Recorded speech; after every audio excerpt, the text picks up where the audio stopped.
5 heads of income होते हैं। कितने हेड्स ऑफ इनकम होते हैं? There are 5 heads of income. अच्छा, किस सेक्शन में मैंने बोला था ये बात? सेक्शन 14 में मैंने ये बात बोली थी, there are 5 heads of income. कौन कौन से हेड्स ऑफ इनकम होते हैं? पहला, इनकम फ्रॉम सैलरी, जो कि हम लोगों ने कंप्लीट किया है। आज हम लोग कौन सा चैप्टर करने जा रहे हैं? Income from house property. This is your second head of income. जब भी हम इनकम टैक्स की बात करेंगे तो in totality 5 heads of income होते हैं। कितने?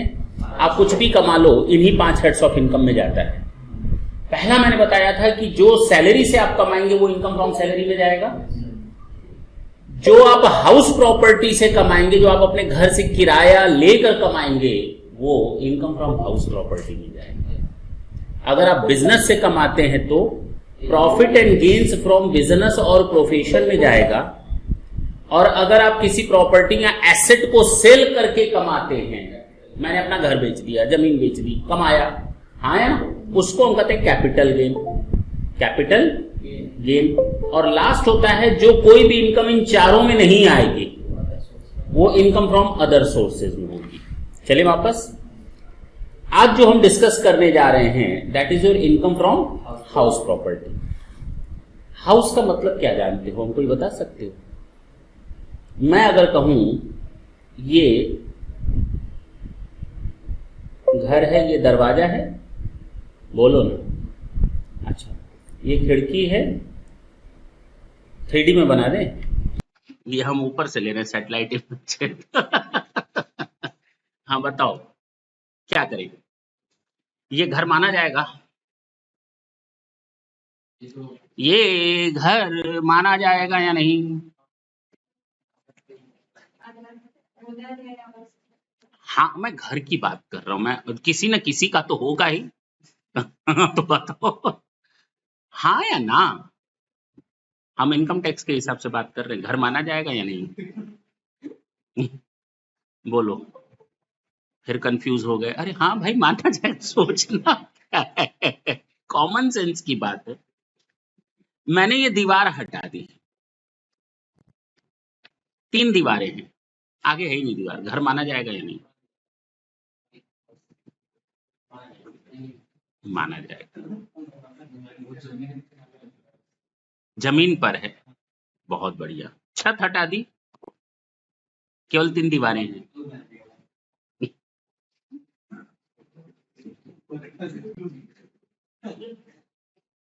अरे बोलो ना, थोड़ा जल्दी बोलो, आगे बढ़े। माना जाएगा, छत भी नहीं है। ये एक दीवार और हटा दी। हमें ये फिर कहानी मत बताओ, तुम लोग क्यों अपने नॉलेज को यहाँ ले आ रहे हो? हम केवल कॉमन सेंस की बात पूछ रहे हैं, दिस इज हाउस और नॉट। केवल ये दीवार है, केवल एक दीवार है। अब मैं बोलूं?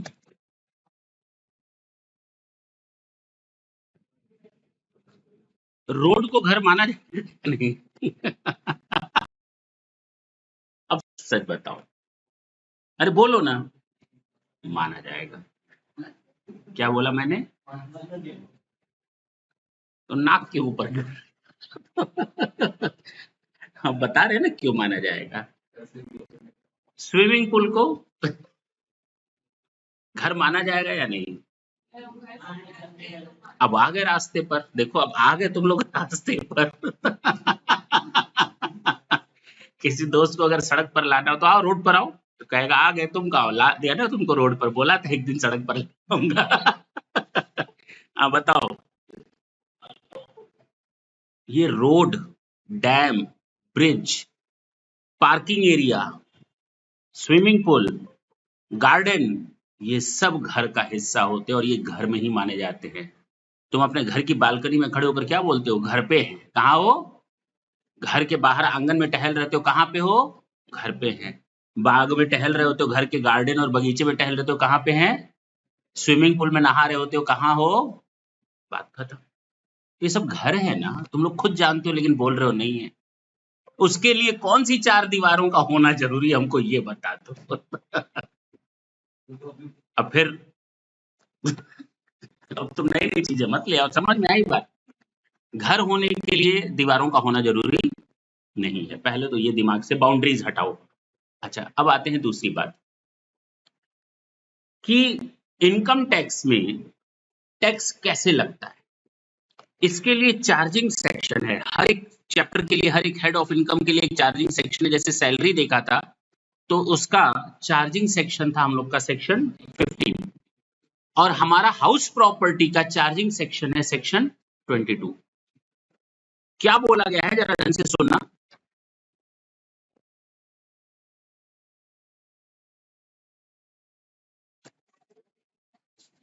The annual value of any property, क्या लिखा मैंने? The annual value of any property comprising any building or land appertaining thereto,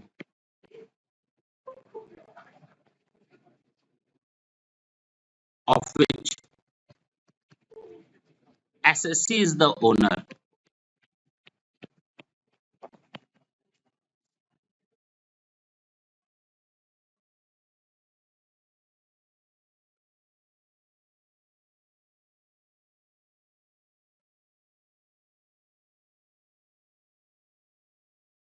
shall be charged to tax under the head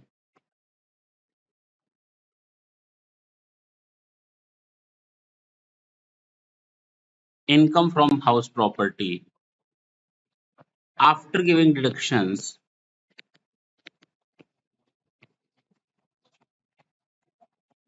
under section 24। मैंने अभी कुछ भी नहीं बताया आप लोगों को, ये समझ लें, बस इसको नोट कर लें एक बार बढ़िया से, तो हम इसको ऑपरेट करेंगे, ठीक है ना?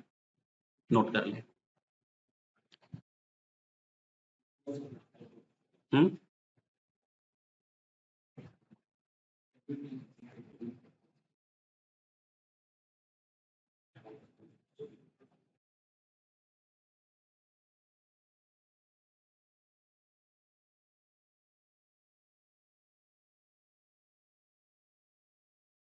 ठीक है,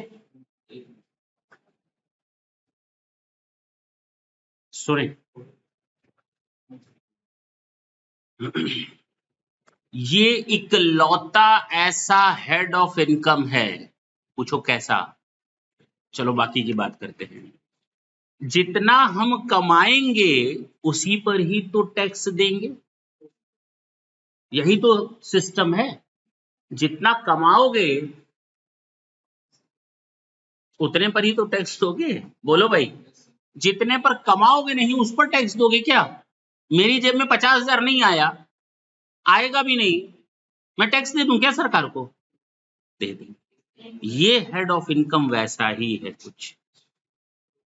इसमें आपकी एक्चुअल इनकम कितनी है, हो सकता है आपके ऊपर टैक्स एक्चुअल इनकम पर लगे, हो सकता है एक्चुअल इनकम जो आपने नहीं कमाई उस पर भी टैक्स देना पड़े। ये ऐसा इकलौता, मैंने क्या बोला, इकलौता एक सिंगल हेड ऑफ इनकम है जिस पर इस तरह से टैक्स लगता है। आगे भी है, बाकियों में भी है नोशनल इनकम पर, लेकिन हाँ ये स्टार्टिंग में ही बोलता है कि हम इस पर टैक्स लगा सकते हैं। ये पूरा बेस इसी पर ही है। किस पर? ये है वो, क्या लिखा है? The annual value, not the actual value, not the actual rent. We have to charge tax on the annual value. That's it. हमारे पास 4 घर हैं, चारों मैं अपने यूज के लिए रखता हूं, मैंने किराया एक का भी नहीं लिया। सरकार कहती है बेटा रहोगे तो एक में ना, मान लेंगे 3 तूने किराए पर दे दिए, अब तू कितना कमा सकता है, ये वही बात समझ में आई। लेकिन अब 2 घरों का है, देखा जाएगा, लेकिन समझ में आया सिस्टम। तो कहा गया था एनुअल वैल्यू, तो एनुअल वैल्यू को हम कैसे पढ़ेंगे और कहां पढ़ेंगे, इसके लिए है सेक्शन 23। कौन सा सेक्शन है? यानी एनुअल वैल्यू को हम लोग डिस्क्राइब करना सीखेंगे सेक्शन 23 में। फिर बोलूं, the annual value of any property, किसकी बात हो रही है? प्रॉपर्टी। उस प्रॉपर्टी में क्या क्या शामिल होगा? Building or land अपरटेनेंट there to. मैंने बोला है लैंड और बिल्डिंग नहीं, नहीं ना, उल्टा, बिल्डिंग पहले है, लैंड बाद में। बिल्डिंग और उससे सटी हुई जमीन। अभी तो मैंने वही कहानी बताई तुम लोगों को आते ही। ये घर है, ये रोड है सड़क तक जाने के लिए, ये गार्डन एरिया है, ये स्विमिंग पूल है, ये सब घर का हिस्सा है। तो ये जो जमीन सटी हुई है ना, ये भी हमारा घर का है। किसका हिस्सा है? हाउस का। अब क्लियर है? पक्का? अब आप कहोगे सर एक खाली जमीन है और उस पर मैंने बाउंड्री वाल खींच दिया है, अंदर कुछ नहीं है, तो वो घर माना जाएगा कि नहीं? नहीं माना जाएगा। This is known as vacant land. तो कंफ्यूज नहीं ना हो गए? This is known as vacant land, खाली जमीन। पक्की बात है? खाली जमीन से किराया जो मिलेगा वो अदर सोर्सेज में जाएगा। This is not the house property. ये वाली खाली जमीन आपकी जो है, जिस पर घर नहीं बना है, ये घर का हिस्सा है और घर ही माना जाएगा। अब क्लियर हुआ? पक्की बात है? ये रोड जो है ये आपका घर माना जाएगा। स्विमिंग पूल के ऊपर से आपने ब्रिज बना दिया, ये ब्रिज आपका घर, डैम मत बना देना। लेकिन हाँ ये है, ठीक है ना? तो कहा गया वैकेंट लैंड से होने वाली इनकम कहां टैक्सेबल होती है? हम इस घर की, इस जमीन की बात नहीं कर रहे, हम बाकी की बात कर रहे हैं। फिर चलें। The annual value of any property comprising any building or land appurtenant thereto, building और उसके साथ लगी हुई जमीन, shall be charged to tax under the head income from house property after giving deductions under section 24। इसका मतलब ये कि डिडक्शन के लिए कौन सा सेक्शन पढ़ना पड़ेगा? 24। और इसमें दो तरह की डिडक्शंस देखोगे, सेक्शन 24A, सेक्शन 24B। इसको हम नाम देंगे स्टैंडर्ड डिडक्शन और इसको हम नाम देंगे इंटरेस्ट ऑन लोन। कुल मिलाकर अगर मैं बोलूं ये पूरा हेड ऑफ इनकम आपका चार्जिंग सेक्शन से स्टार्ट होता है। 23, 22 क्या था? Charging section. 23 क्या है? Annual value. ओके, अब तो ये समझ में आ गया ना, सारा बवाल किसको लेकर के है? Annual value. 24 अभी अभी तो बताया, डिडक्शंस। 25 छोड़ देते हैं, मौका मिलेगा तो बता देंगे। 26 गाना है ना, मौका मिलेगा तो, है ना गाना? हाँ, नहीं सुना है। 27, ये सब समय आने पर मौका मिलेगा तो बता देंगे। ये है, चलें आगे। पक्का? इसको नोट कर ले।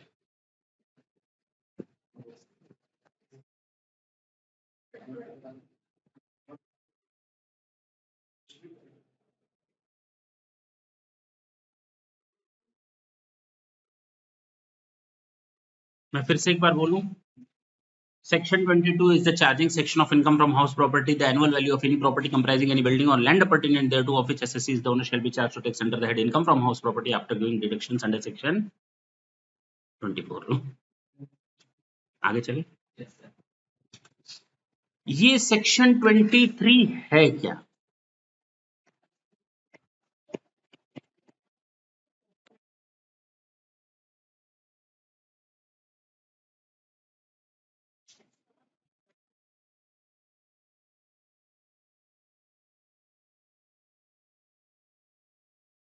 ढंग से सुनेंगे।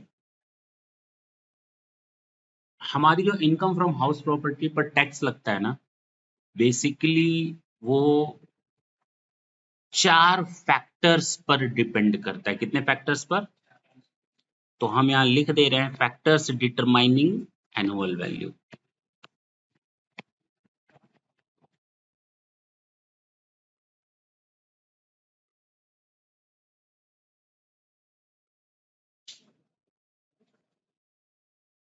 सुन लो इधर, देख लो इत्मीनान से, कोई हड़बड़ी नहीं है, हम भागेंगे नहीं, चिंता ना करना।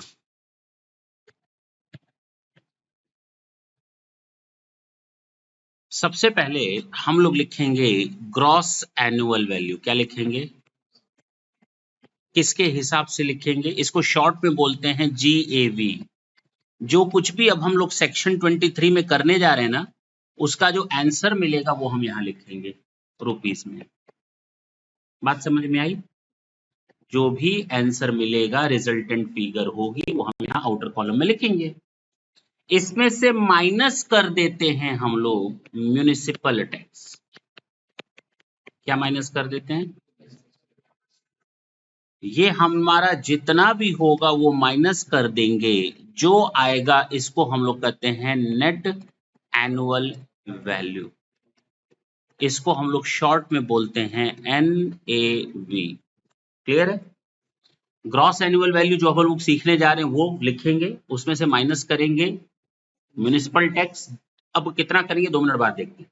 नेट एनुअल वैल्यू माइनस कर देंगे डिडक्शंस अंडर सेक्शन 24। अब सबसे पहले आएगा सेक्शन 24A, जिसको हम नाम देंगे स्टैंडर्ड डिडक्शन, और इसके बाद आएगा सेक्शन 24B, इसको हम कहते हैं इंटरेस्ट ऑन लोन। ये 2 डिडक्शंस देने के बाद जो बचेगा वो होगा इनकम फ्रॉम हाउस प्रॉपर्टी। क्या होगा? अब इससे सिंपल टॉपिक क्या चाहिए बताओ? यही सीखना है हम लोग को, यहां से उठाना है, और ये this is the format of computation of income from house property. इसी फॉर्मेट पर हम लोग को चलना। समझ में आई बात? सबसे पहले क्या लिखेंगे? ग्रॉस एनुअल वैल्यू, जो हम लोग सीखने जा रहे हैं सेक्शन 23 में। उसके बाद माइनस कर देंगे म्युनिसिपल टैक्स। म्युनिसिपल टैक्स कितना माइनस करोगे, उसके लिए बोला है actual payment basis. Actual payment basis, केवल यही नहीं, हाँ, दूसरी कंडीशन है paid only by the owner. Paid only by owner. इससे मतलब नहीं है कितने सालों का आप पेमेंट कर रहे हो, जितने भी सालों का पेमेंट करो।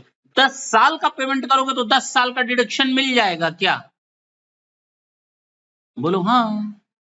बोला ना पेमेंट बेसिस पर है, तो बात खत्म हो गई। हमारा यहां पर जितना इनकम आए उससे कोई लेना देना नहीं सेक्शन 23 में। म्युनिसिपल टैक्स आप माइनस करोगे जितना एक्चुअल पेमेंट एसएससी खुद करेगा, ओनर खुद करेगा। चाहे 10 साल का करे, चाहे 2 साल का करे, वो माइनस होगा। नहीं करेगा पेमेंट तो माइनस नहीं होगा। ठीक है? ये हो गया हमारा म्युनिसिपल टैक्स। जो भी आएगा उसको हम कहेंगे नेट एनुअल वैल्यू। इसमें से सबसे पहले कौन सी डिडक्शन माइनस होगी? Standard deduction. कौन सी माइनस होगी? स्टैंडर्ड डिडक्शन जो होता है ना, बहुत आसान, 30% ऑफ NAV। बात खत्म, ये भी खत्म हो गया। अब हम लोग को स्टैंडर्ड डिडक्शन पढ़ने की जरूरत, पढ़ेंगे कि आखिर क्यों मिलता है, ठीक है ना। लेकिन ये 30% of NAV, that is it. उसके बाद आता है इंटरेस्ट ऑन। समझ में आई? काफी चीजें तो खत्म ही हो गई। जरा देखते हैं सेक्शन 23 क्या बोलता है। कहता है एनुअल वैल्यू कैलकुलेट करो। एनुअल वैल्यू, और कितने फैक्टर्स पर डिपेंड रहता है ये? 4। पहला फैक्टर होता है एक्चुअल रेंट, दूसरा होता है म्युनिसिपल वैल्यू, थर्ड होता है fair rent, and the last one is standard rent.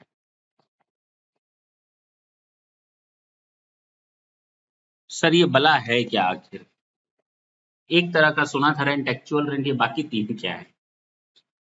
जैसे जहां तुम लोग बैठे हो इसकी एक म्युनिसिपल वैल्यू है। इसकी क्या है? एक म्युनिसिपल वैल्यू है। वो हमें म्युनिसिपल डिपार्टमेंट से पता करना पड़ेगा, हाँ या ना। म्युनिसिपल डिपार्टमेंट कहता है इसका ना रेंट इतना होना चाहिए, इसकी इतनी कमाई हो सकती है, ये कहलाती है म्युनिसिपल वैल्यू। जैसे जब जमीन खरीदने या बेचने जाते हो तो वहां पर सर्किल रेट होता है कि इस जमीन को इतने में खरीदा या बेचा जा सकता है, इसकी सर्किल रेट ये चल रही है। उसी तरह म्युनिसिपल वैल्यू, इस मकान का एनुअल वैल्यू है कितना जिस पर सरकार टैक्स ले रही है, जिस पर सरकार म्युनिसिपल टैक्स लेती है ना, किस वैल्यू पर लेती है, जितना हम बता दें उतने पर मान जाएगी सरकार। अब समझ में आई बात? तो जो वो वैल्यू पर टैक्स ले रही है that is known as municipal value. Actual rent जो हमें मिलेगा या जो मिला देखेंगे। फेयर रेंट, मैंने यही कमरा 20,000 रुपए पर मंथ किराए पर उठाया हुआ है और मेरे पड़ोसी ने सटे सटे 25,000 पर उठाया हुआ है सेम टाइप का, तो फेयर रेंट कितना है, 20 या 25? उचित किराया कितना है, 25। हाँ या ना? फेयर रेंट, उसी लोकेलिटी में दूसरे लोगों ने उस तरह का मकान कितने रुपए किराए पर उठाया हुआ है, that is known as fair rent. पहला है एक्चुअल, दूसरा है म्युनिसिपल, वो समझ में आ गया, म्युनिसिपल समझ में आएगा। तीसरा फेयर रेंट, जितने पर आस पड़ोस में उसी नियर बाई लोकेलिटी या मोहल्ले में किराए पर उठाया जा सकता है। और लास्ट है आपका स्टैंडर्ड रेंट, हर सिटी पर नहीं लगता, ये standard rent control act selected cities पर लगता है, जैसे दिल्ली वगैरह में, ठीक है ना, स्टैंडर्ड रेंट कंट्रोल एक्ट। बात समझ में आई? इन 4 फैक्टर्स पर हमारा डिपेंड करेगा एनुअल वैल्यू। कैलकुलेट करें, पक्का? बोलो भाई, समझ में आ रहा है? सबसे पहले फेयर रेंट और म्युनिसिपल वैल्यू, इसको हम शॉर्ट में कहेंगे एक्चुअल रेंट, इसको कहेंगे म्युनिसिपल वैल्यू, इसको कहेंगे फेयर रेंट और इसको कहेंगे स्टैंडर्ड रेंट, ठीक है ना।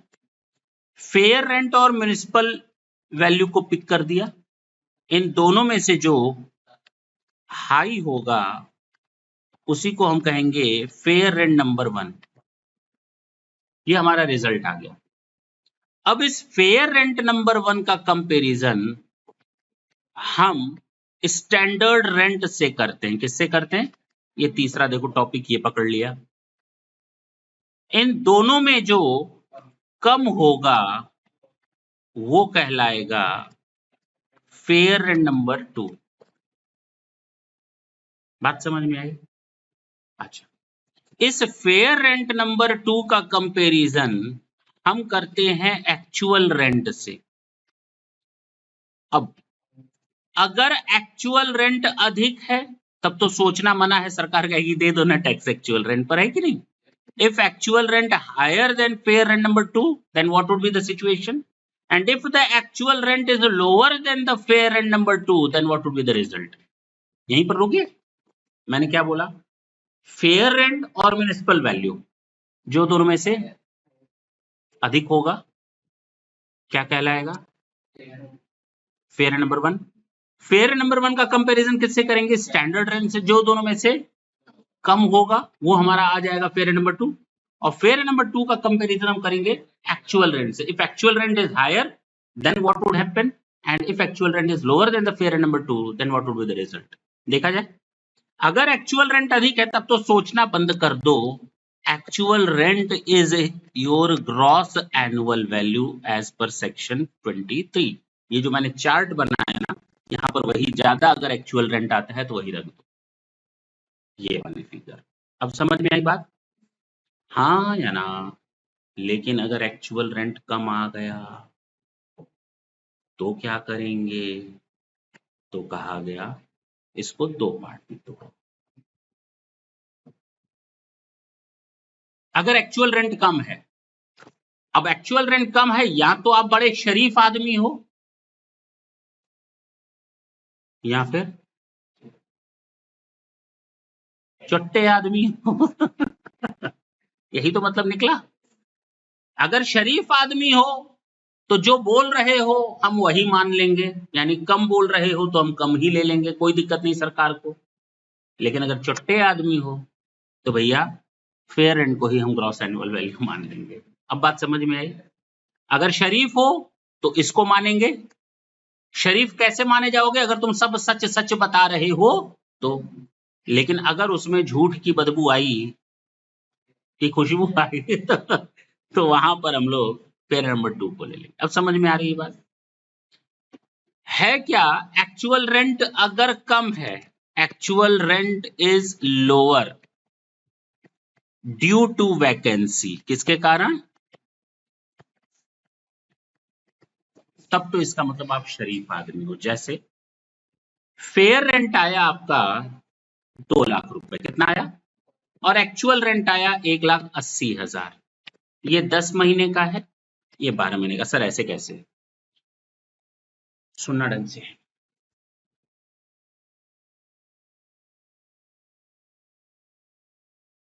म्यूनिसिपल वैल्यू एनुअल होता है या पर मंथ होता है? फेयर रेंट एनुअल होता है, पर मंथ होता है? स्टैंडर्ड रेंट एनुअल होता है, पर मंथ होता है? Now whatever the figure will be given to you, all those figures will be your annual value. But this is not hold good in the case of your actual rent. हो सकता है मैंने मकान किराए पर 6 महीने के लिए उठाया हो। कितने महीने के लिए? तो किराया कितने महीने का देगा किराएदार? 12 महीने का। अब आ गया ना, 6 महीने का ही तो देगा, काहे का 12 महीने का देगा?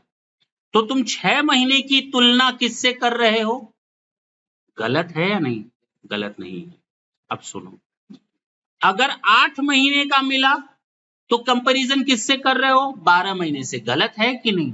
नहीं है, क्योंकि वर्ड यूज किया गया है एक्चुअल रेंट। आपको 1 महीने का मिला हो या 12 महीने का मिला हो, we are not concern with that, we will compare this actual rent with your annual value. बात समझ में आई? थोड़ा अजीब लग रहा होगा, लग रहा है ना कि अजीबो गरीब लग रहा है? अच्छा, अजीबो गरीब लग रहा है, बिल्कुल लगेगा। 2 मिनट लगेगा, उसके बाद सब सेट हो जाएगा, चिंता मत करो, सब सच नजर आएगा और जेन्युइन है। आगे दिया है चीजें सिस्टम में। यानी अगर मैंने 8 महीने के लिए किराए पर उठाया हुआ है तो I will get the actual rent only for 8 months. 4 महीने का तो कोई किराया हमको देगा नहीं। वो 4 महीने क्या था? आने दो, धीरे धीरे, हड़बड़ी नहीं है, बिल्कुल इत्मीनान से। या तो मैंने घर किराए पर दिया था, मुझे किराया नहीं मिला, पहला केस। सामने वाले ने मुझे केवल 8 महीने का किराया दिया, ये नहीं हो सकता है। मुझे किराया कितने महीने का मिला? 8 महीने का। मैंने किराए पर कितने महीने का दिया था? 12 महीने का। मिला 8 महीने का, तो हम यहाँ कितने महीने का रखेंगे? सरकार आपसे डेली डेली पूछती है क्या, हेलो कितना किराया मिला? नहीं ना। If you have let it out for 12 months, you got your actual rent or not, सरकार is not concerned with that। आपको वो 12 महीने का ही मान लेगी, आपको 12 महीने का किराया मिला है। अब सुनना मेरी बात, आप कहते हो कि सर इसमें से 4 महीने का हमको किराया नहीं मिला, तो सरकार कहेगी साबित करो। साबित कर लिए तब तो हम हटा देंगे, नहीं कर पाए तो हम 12 महीना ही मानेंगे। तुम चीखते रहो, चिल्लाते रहो, हम कैसे मान लें कि कोई तुम्हारे घर में रह रहा है और तुमको किराया नहीं दे रहा है और तुम उसको रहने दे रहे हो? आज तुमने बोल दिया, हमने तुम्हारा मान लिया, कल फिर साल भर का कहोगे उसने 1 रुपया किराया नहीं दिया, जब जाते बंदूक दिखा देता है, तो अब उसकी भी जिम्मेदारी मेरी है। पुलिस स्टेशन जाओ, खाली करवाओ। मेरी बात समझ गए? समझे मेरी बात? तो सरकार कहती है कि अगर आपको किराया नहीं मिला तो इसका मतलब वो रियलाइज नहीं हुआ, that is known as unrealised rent. क्या है वो? अनरियलाइज्ड है, जो रियलाइज्ड नहीं हो पाया। और अनरियलाइज्ड रेंट साबित करने की जिम्मेदारी आपकी। रूल 4 की 4 कंडीशंस हैं। अरे कितनी? किस रूल की?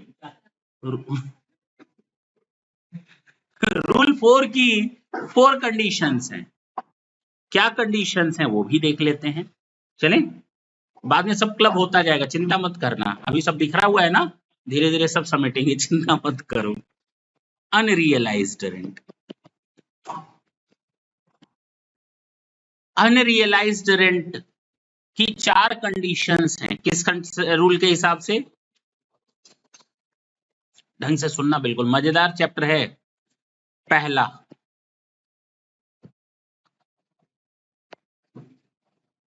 Tenancy was bonafide.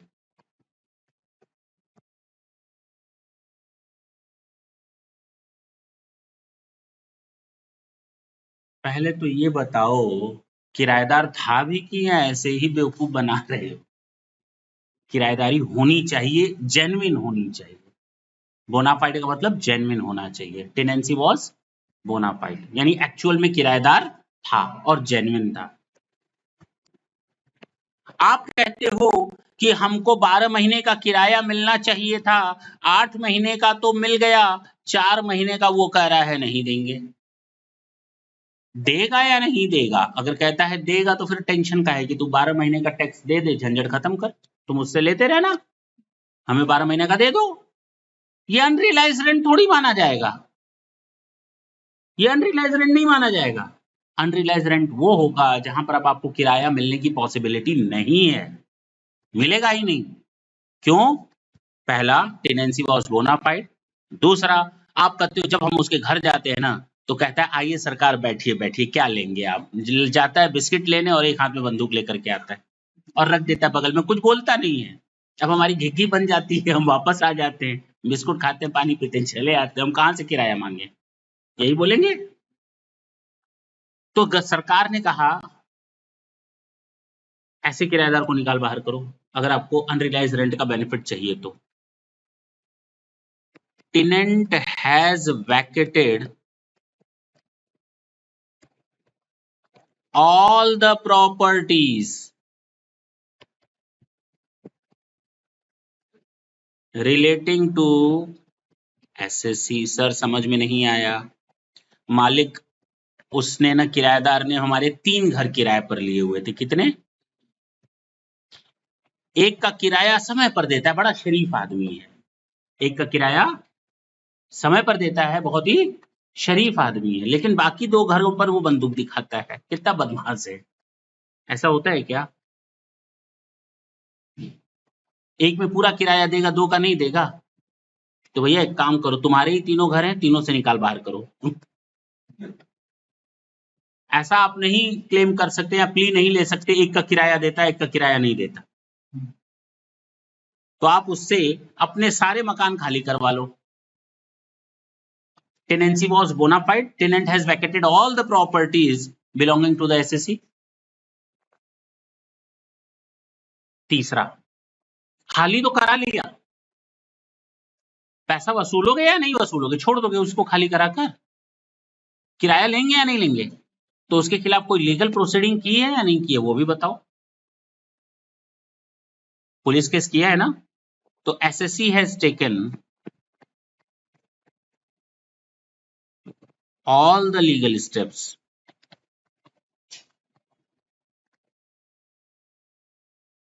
to recover rent.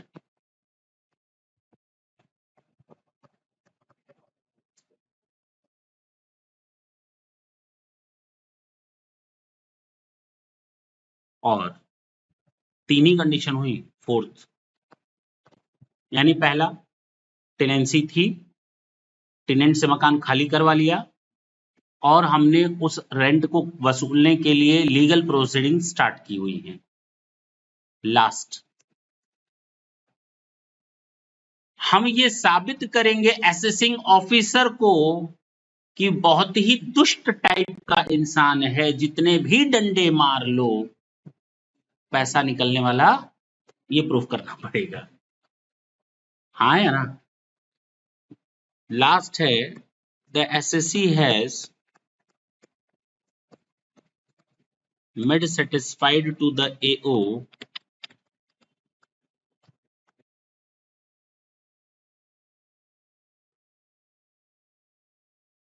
that all the legal steps will be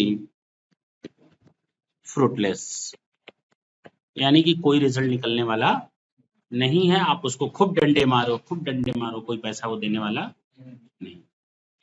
If all these 4 conditions are satisfied, if all these 4 conditions are satisfied, then yes, you can get the benefit of unrealized rent. और कितना मुश्किल भरा काम है unrealise rent की deduction लेना। आपको ये चारों चीजें साबित करनी पड़ेंगी।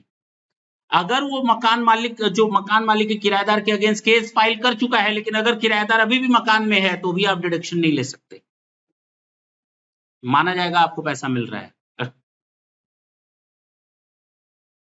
समझे मेरी बात? मकान का खाली होना जरूरी है, केवल वही नहीं, मेरे उसने जितने मकान अपने किराए पर लिए हुए हैं सबका खाली होना जरूरी है, तभी आपको ये डिडक्शन मिलेगी, यहाँ बेनिफिट मिलेगा अनरियलाइज रेंट का, नहीं तो मिलेगा नहीं। समझ में आई बात? मैंने अब तक जो बताया जरा एक बार समअप कर ले। Section 23 annual value, section 22 charging section, section 22 charging section, the annual value of any property, the annual value of any property comprising any building or land pertinent thereto of which assessee is the owner, of which assessee is the owner।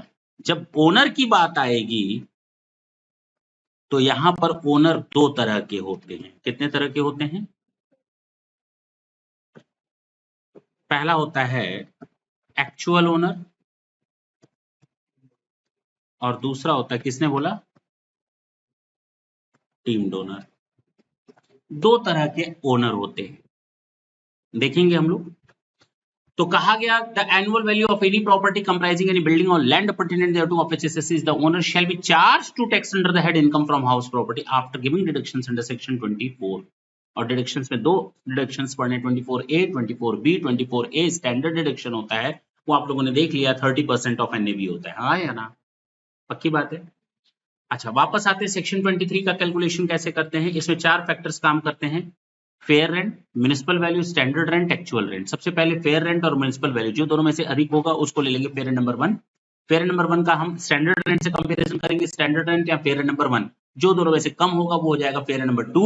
और fair rent number 2 का comparison हम लोग करेंगे actual rent से। Actual rent अधिक है तो सोचना मना है, सरकार को टैक्स दे दो उतने पर, और अगर एक्चुअल रेंट कम है तब हमें ये देखना पड़ेगा सामने वाला सच बोल रहा है या गलत बोल रहा है। सच कब बोलेगा? जब उसका एक्चुअल रेंट कम है, क्योंकि ड्यू टू वैकेंसी है। अभी तक तो हम यहाँ पहुंचे ही नहीं, हमने आपको वैकेंसी की तो बात बताई ही नहीं, हमने तो जो कहानी बताई वो आपको अनरियलाइज्ड रेंट की बताई है। किसकी बताई? तो सर दोनों में फर्क होता है क्या, वैकेंसी और अनरियलाइज्ड रेंट में? कौन बोला हाँ? हाँ कौन बोला है? हाँ तो गलत बोले हो ना। हमें दोबारा बोलवाना था। फिर बोल दिया नहीं, इतनी मार खाओगे। फर्क होता है, जमीन आसमान का फर्क है। अगर हम बोलते कौन बोला है नहीं तो कहता हाँ बोले। चलो, अनरियलाइज रेंट और वैकेंसी में अंतर होता है, तो हमने अनरियलाइज रेंट की बात की। अनरियलाइज रेंट में ये चार कंडीशन सेटिस्फाई करनी पड़ती है। अगर मैं कहता हूं, ढंग से सुनना, एक्चुअल रेंट 12 महीने का 1,20,000, मैंने ये प्रूफ कर दिया कि ये 4 महीने का रेंट नहीं मिलेगा। कितने महीने का? तो 40,000 मुझे नहीं मिलेगा, नहीं मिलेगा। सरकार ये मान कर चलती है आपका एक्चुअल रेंट 1,20,000 है। सरकार मान कर चलेगी कि साल भर का किराया आपको मिला है। अब ये प्रूफ करो ये अनरियलाइज रेंट है आपका। तो अगर आप प्रूफ कर देते हैं, ये चारों कंडीशंस प्रूफ कर देते हैं रूल 4 की, तो सरकार कहेगी ठीक है, बल्ले बल्ले, आपका हम एक्चुअल रेंट कितना मानेंगे? 80। अब बात समझ में आई? अदरवाइज अगर आप ये प्रूफ नहीं कर पाए तो आपका एक्चुअल रेंट कितना होगा? अब क्लियर हुआ कि नहीं हुआ? अब तो क्लियर है। नॉर्मली एक्चुअल रेंट हम कितना ले लेंगे? पूरा। अनरियलाइज रेंट आप प्रूफ कर दिए तो माइनस हो जाएगा, नहीं प्रूफ कर पाए तो नहीं माइनस होगा, बात खत्म हो गई, सीधी सी बात है। तो यहां पर जब हम बात करते हैं ना, ये समझना इधर, ओ क्या ये जो अनरियलाइज रेंट है does not include unrealise rent. ये मान लेंगे हम, यहां वही लिखेंगे। अगर अनरियलाइज रेंट जब मैं लिखूंगा इसका मतलब चारों कंडीशन पूरी हो गई। तो does not include unrealise rent, इसका मतलब चारों कंडीशन मैंने पूरी कर ली, इसलिए ये 8 महीने का लिखेंगे। कितने महीने का लिखेंगे? अगर हम ये प्रूफ नहीं कर पाए तब यहां कितने महीने का एक्चुअल रेंट? 12 महीने का। 12 महीने का कंपैरिजन कितने महीने से? 12 महीने से। और अगर अनरियलाइज रेंट प्रूफ कर दिए तो 8 महीने का कंपैरिजन कितने महीने से? 12 महीने से, कोई दिक्कत नहीं। अब समझ में आई बात? अब आगे बढ़ते हैं, हम फिर से बोलते हैं। सबसे पहले हम लोग फेयर रेंट और म्युनिसिपल वैल्यू जो दोनों में से अधिक होगा वो फेयर नंबर 1 बन जाएगा। फेयर नंबर 1 का कंपैरिजन हम स्टैंडर्ड रेंट से करेंगे। अगर स्टैंडर्ड रेंट कम होगा वो हमारा फेयर नंबर 2 हो जाएगा। फेयर नंबर 2 का कंपैरिजन हम एक्चुअल रेंट से करेंगे। और एक्चुअल रेंट का मतलब यहाँ पर क्या है? अनरियलाइज रेंट माइनस करने के बाद है। और जब मैं अनरियलाइज रेंट वर्ड यूज कर रहा हूँ तो इसका मतलब हमने चारों कंडीशन पूरी। बात समझ में आई? अच्छा, एक्चुअल रेंट अगर अधिक है तो सोचना नहीं है, अगर एक्चुअल रेंट कम है तो सोचो। क्या ये एक्चुअल रेंट वैकेंसी के कारण कम है क्या? अब ये नया बवाल क्या है? या कोई और रीजन है? या कोई और रीजन है? अगर ये वैकेंसी के कारण कम है तो आप बड़े शरीफ आदमी हैं, एक्चुअल रेंट ही आपका ग्रॉस एनुअल वैल्यू माना जाएगा। और अगर कोई और कारण है तो fair number 2 is gross annual value.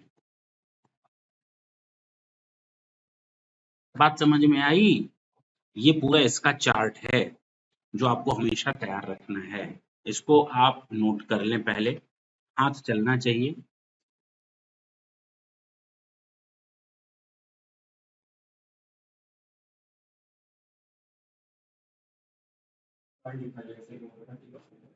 पहले ये नोट कर लें, पहले ये नोट कर लें।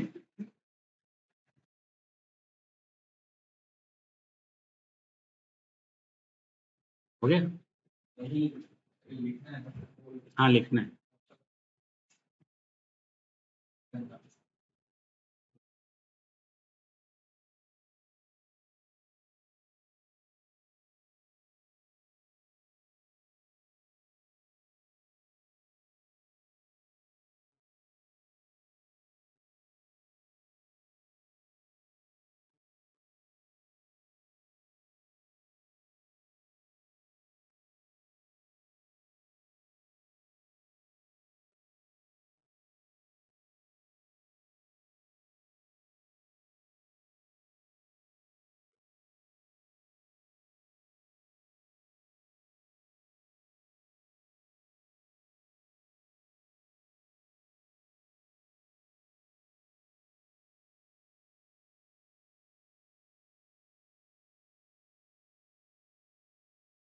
हो गया?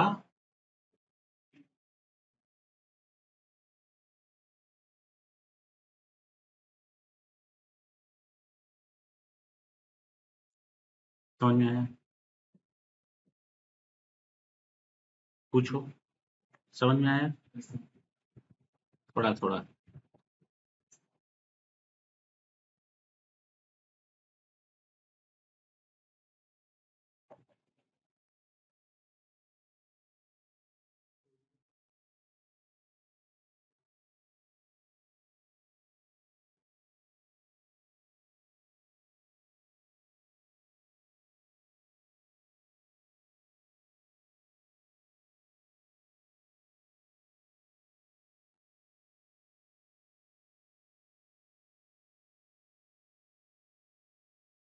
चल रही?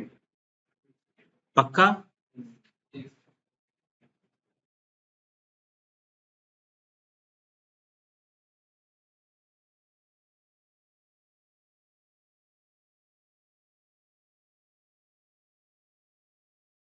सारा बवाल बस यही है, 23 सेक्शन है। इसके अलावा इस चैप्टर में कुछ है ही नहीं। चले? बोलो बाबू।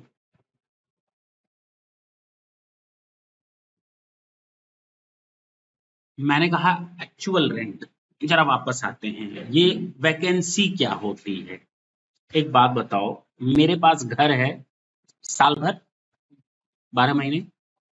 मैंने अपने किराएदार को बैठाया 1 जून 2023 से, यानी 1 अप्रैल 2023 से 30 जून 2023 तक उस मकान में कोई नहीं रहता था। पक्का? क्या लगा हुआ था? अरे वाह, तो पहले ही मालूम है, ताला लगा हुआ था। हमने तो बोला ही नहीं। 1 जुलाई 2023 से लेकर 31 ऑफ मार्च 24 कितने महीने होते हैं? 9 महीने। हमने 9 महीने के लिए, ये 3 महीना था जिस पर ताला लगा था, और 9 महीना मैंने किसी को लेट आउट कर दिया। क्या कर दिया? यानी किराए पर दे दिया। हमें जो हाथ में किराया मिला, एक्चुअल रेंट जो पेड किया गया है और जो पेबल है, जो अभी मिला नहीं है। हमें 6 महीने का, चलो 7 महीने का किराया दे दिया 20,000 के हिसाब से, तो टोटल हमें कितना मिला? और 2 महीने का किराया अभी मिला नहीं है।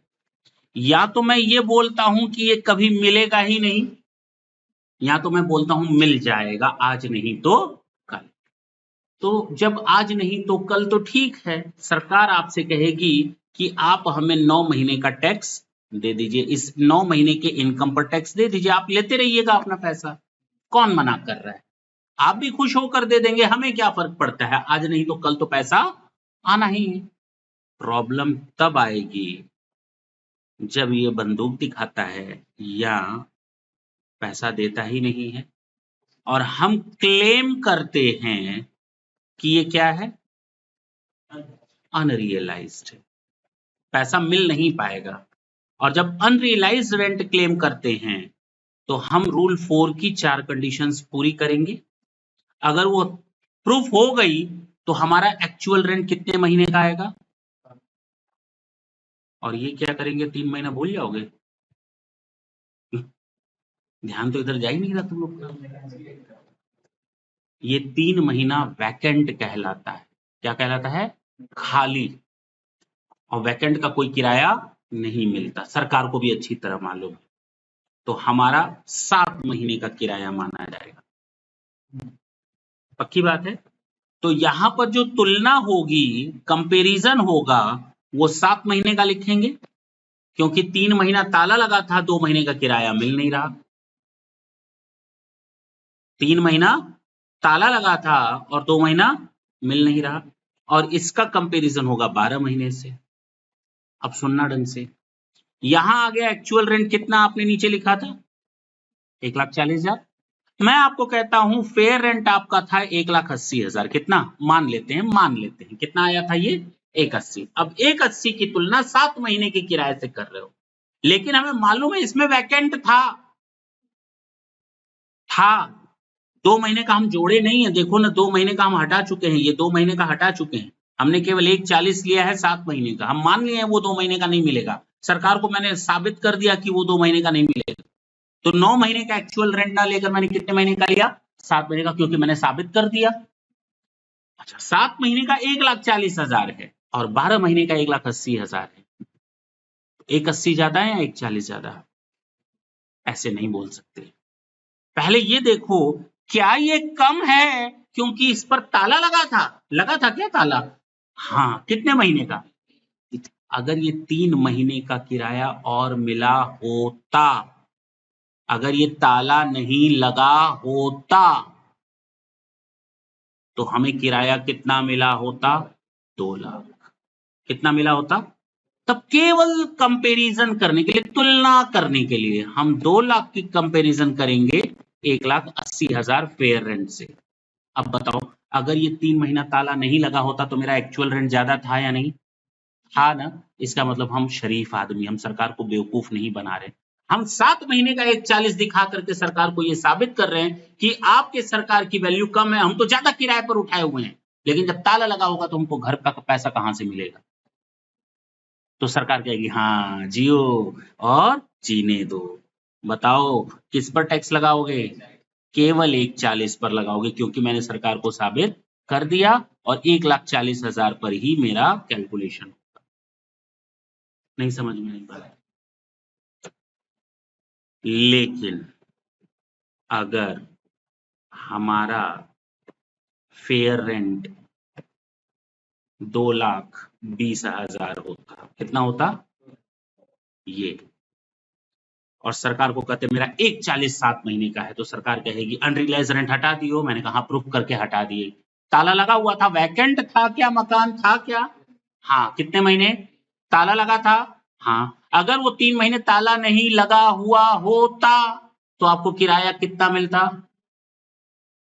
तब भी तो आप बेईमान आदमी हो, सरकार को पूरा टैक्स कहाँ दे रहे हो? अगर वो 3 महीना किराया पर नहीं भी उठा होता, किराया मिल गया होता आपको, तो भी आपका एक्चुअल रेंट फेयर रेंट से कम है भाई। यानी कोई और कारण है, आप बदमाशी कर रहे हो सरकार के साथ। समझ में आई बात? आपका एक्चुअल रेंट तो कम है, फेयर रेंट ज्यादा है। सोचो तो सरकार कहेगी फेयर रेंट पर टैक्स दे दो 2,20,000 पे। बात समझ में आई? क्लियर है? 100% समझ में आया? आएगा और कई बार ये रिपीट होगा, चिंता मत करना, थोड़ा बहुत दिमाग में सेट हो रहा है ना। अनरियलाइज रेंट और वैकेंट में फर्क समझ लोगे? अच्छा, मैंने जो जो बताया एक बार जल्दी जल्दी सुनो।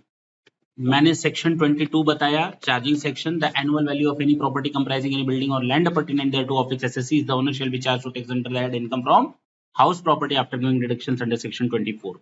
23 में मैंने बताया computation of annual value, fair rent और municipal value, whichever is higher fair number 1, fair number 1 और standard rent which ever is lower fair number 2, fair number 2 or actual rent. If actual rent is higher, then the gross annual value is actual rent. If actual rent is lower, then might be there are two conditions. Actual rent is lower only and only due to vacancy, then actual rent is gross annual value. If any other reason, then pair number 2 is the annual value. Clear है?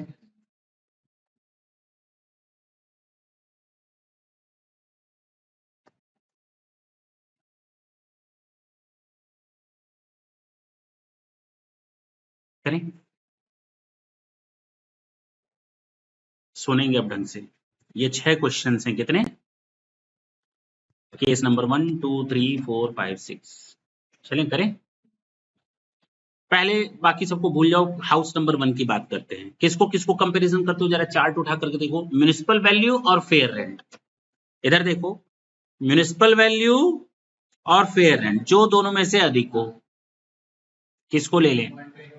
120 आ गया ना? आ गया ना? 120 और standard rent तो है ही नहीं, तो 120 ही रहेगा, 120 ही रहेगा। अब 120 फेयर नंबर 2 हो गया। इसका कंपैरिजन किससे करोगे? इससे करो। कितना है? अब बताओ, क्या एक्चुअल रेंट अधिक है या कम है? कम है। तो हमें तो वैकेंसी का तो कोई प्रॉब्लम दिया ही नहीं है, तो एनी अदर रीजन में चला जाएगा। तो fair number 2 is gross annual value हो तो गया, तो आंसर आ जाएगा 120। देखो इसका कितना आ रहा है, नहीं समझे? करके देखें फिर से। हाउस नंबर 2 देखते हैं। अगर पहला का नहीं समझ में आया तो ऐसे समझो। म्युनिसिपल वैल्यू 130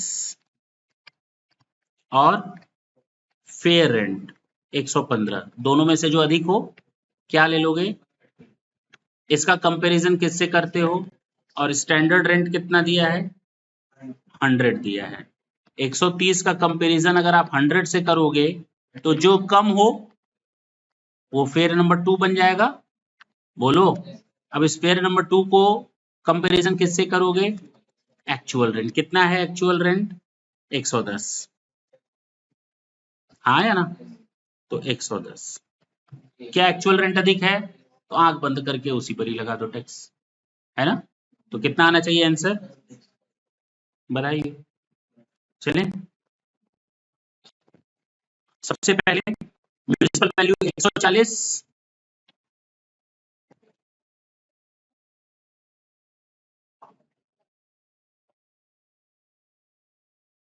हाँ म्युनिसिपल वैल्यू कितना था? और 135 है फेयर रेंट। किसको ले लें? 140। इसका कंपैरिजन किससे करेंगे? स्टैंडर्ड रेंट दिया 135, तो 140 और 135 जो दोनों में से कम होगा 135। इसका कंपैरिजन करेंगे एक्चुअल रेंट से। कितना दिया है? एक्चुअल 135 ये भी। तो क्या आंसर आएगा? कौन सा वाला? Actual rent. फेयर है नंबर 2 मत बोल देना, एक्चुअल रेंट। तो हमारे यहाँ आएगा आंसर 135। समझ में आएगा? 4 की बात करते हैं, इन दोनों में से जो अधिक हो, इन दोनों में से 155 और 180 में जो कम हो। अब 155 और 175 में अगर एक्चुअल रेंट अधिक है तो बात करना छोड़ दो, आगे देखना बंद कर दो। 175 इज योर आंसर। समझ में आ रही है? 160 और 175 जो दोनों में से अधिक हो, 175 और 165 जो दोनों में से कम हो, 165 और 200। बात खत्म हो गई। तुम लोग कितने तेज आदमी। चले लास्ट। अब यहां पर लोचा है। क्यों? क्योंकि ये 12 महीना 12 महीना 12 महीना 12 महीना 12 महीना, ये है 10 महीना। आखिर ऐसा क्या है इस 10 महीने? इधर देखो क्या लिखा हुआ है आगे।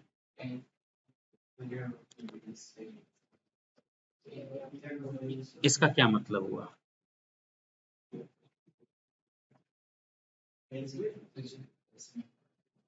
कहता है प्रीवियस ईयर 10 महीने का है। प्रीवियस ईयर कभी 12 महीने से कम का होता है? होता है। असेसमेंट ईयर पूरे 12 महीने का होता है, ये तो मालूम है। प्रीवियस ईयर उससे कम हो सकता है। नया बिजनेस स्टार्ट किया मैंने अगस्त में, पहली बार मैंने नया बिजनेस स्टार्ट किया अगस्त में, तो मेरा प्रीवियस ईयर अप्रैल से कैसे स्टार्ट हो जाएगा? वो अगस्त से ही स्टार्ट होगा। अगर मेरा घर बन करके तैयार हुआ है 1 जून को, तो प्रीवियस ईयर कब से स्टार्ट होगा? 1 जून से। तो 10 महीना उसी के लिए तो बोला है। तो जब वो घर था नहीं तो किराया काहे करे? क्यों किराया लोगे?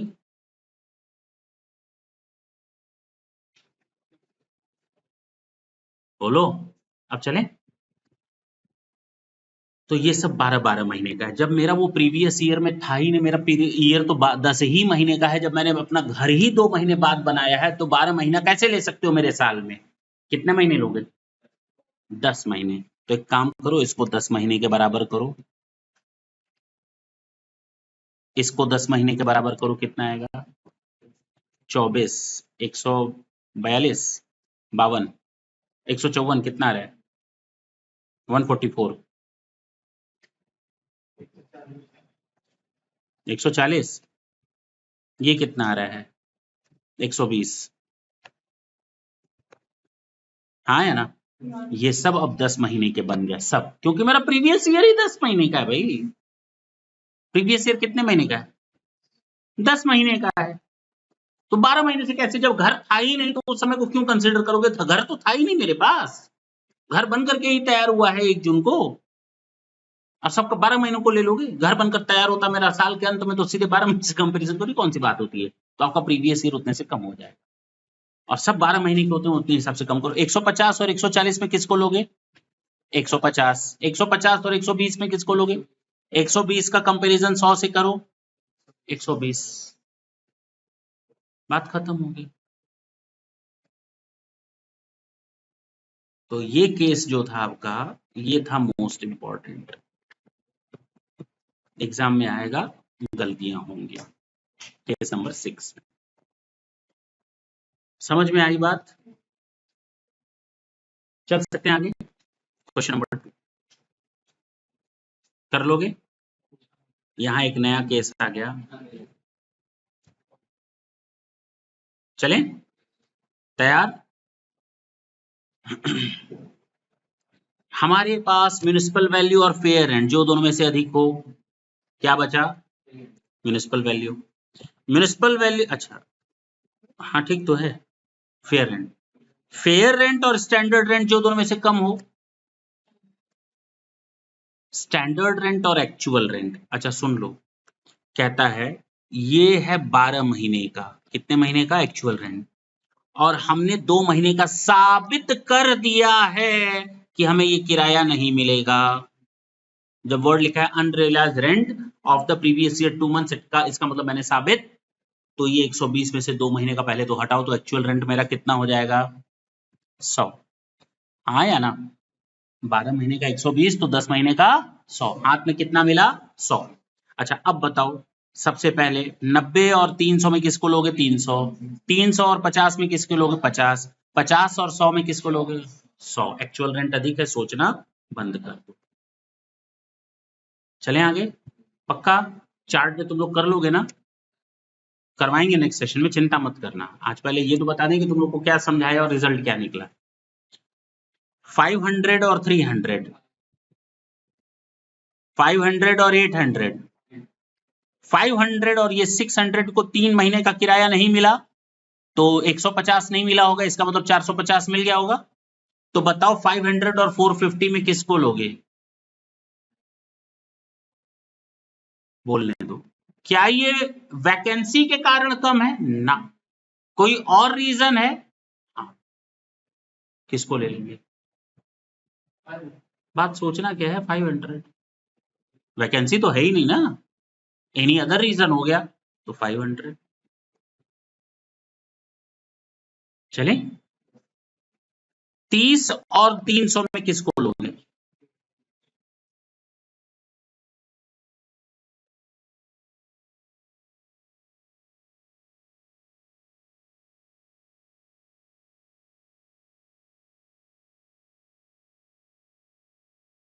हाँ बोलो। 30 और 300 में। अच्छा 300 और 240 में। 240 और 180 में एक महीने यानी 15 का किराया नहीं मिला, ये हो जाएगा 155। तो 240 और 155 में क्या लो? 240। सोचना। अरे ठीक है 165। 240। समझ में आई बात? अच्छा 100 और 300 में, 300 और 250 में। अच्छा 3 महीने का हटाओ, 270। कितना लोगे? 270 या 250? कितने तेज हो नहीं तुम लोग, नहीं समझ में आ रहा। लास्ट यहीं आकर फंसता है मैटर। सही से जवाब दोगे? 315 300 में, 315 500 में, 315 और 150 में 2 महीने का हटाओ, 125 आएगा। तो 315 और 125 में क्या लोगे? हम तो ऐसे ही डरा रहे थे। समझ में आई बात? क्लियर है? अभी और भी है क्वेश्चन, कर सकते हो, ऐसा नहीं है, लेकिन अभी हम लोग अपने काम की बात करते हैं।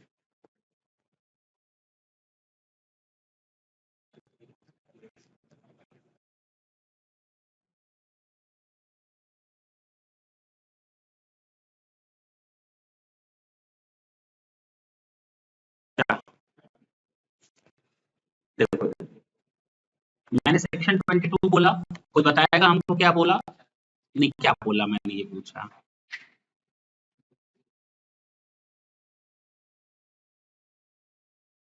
The annual value of any property.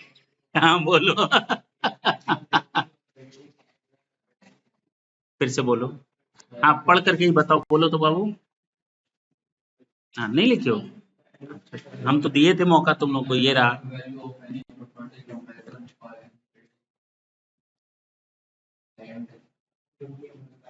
अपरटिनेंट, dare to, ऐसे ऐसे बोलो तुम लोग। जैसे छोटे बच्चे नहीं पढ़ते हैं।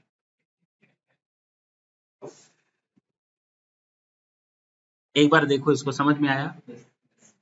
हम लोग एक्चुअल पर नहीं जाते। देखो तुम लोग के सामने आया ना, एक्चुअल रेंट पर टैक्स नहीं लग रहा था, कभी स्टैंडर्ड रेंट पर लग रहा था, कभी फेयर रेंट पर लग रहा था, कभी म्युनिसिपल वैल्यू पर आ रहा था रिजल्ट, कभी एक्चुअल आ जा रहा था, कुछ भी हो सकता है। तो कहा गया annual value of any property comprising any building or land appurtenant thereto of which assessee is the owner shall be charge to tax under the head income from house property, deduction देने के बाद। अच्छा जब हम बात करते हैं annual value तो 4 फैक्टर्स आते हैं, म्युनिसिपल वैल्यू, फेयर रेंट जो दोनों में से अधिक हो, उसका कंपैरिजन स्टैंडर्ड रेंट से जो दोनों में से कम हो, उसका कंपैरिजन एक्चुअल रेंट से। अगर एक्चुअल रेंट अधिक है तो सोचना मना है, एक्चुअल रेंट कम है तो क्यों? क्या वैकेंसी के कारण? हाँ तो एक्चुअल रेंट आंसर। अगर कोई दूसरा रीजन है तो फेयर रेंट नंबर 2 आपका आंसर। लेकिन एक्चुअल रेंट में कभी भी अनरियलाइज रेंट की अगर चारों कंडीशन पूरी की गई है तो एक्चुअल रेंट से माइनस करके ही कंपैरिजन करते हैं। बात समझ में आई? म्यूनिसिपल वैल्यू के लिए मैंने कहा कि एक्चुअल पेमेंट बेसिस पर ही माइनस होता है और actually paid by the owner होता है। ठीक है, अब जब नेक्स्ट सेक्शन में तुम लोग आओगे तो याद रखना हम लोग बात करेंगे सबसे पहले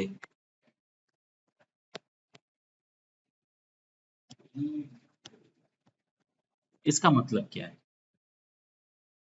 और ये डिफाइन किया गया है, और इसमें तुम लोग को ये समझ में आएगा लोग सरकार को बेवकूफ कैसे बना सकते थे। ठीक है ना? हाँ, क्योंकि सेक्शन आने के बाद वो बेवकूफी बनाना खत्म। ठीक है ना? कुछ सोच पूछना हो तो पूछो, नहीं तो छोड़ दें आज इसमें।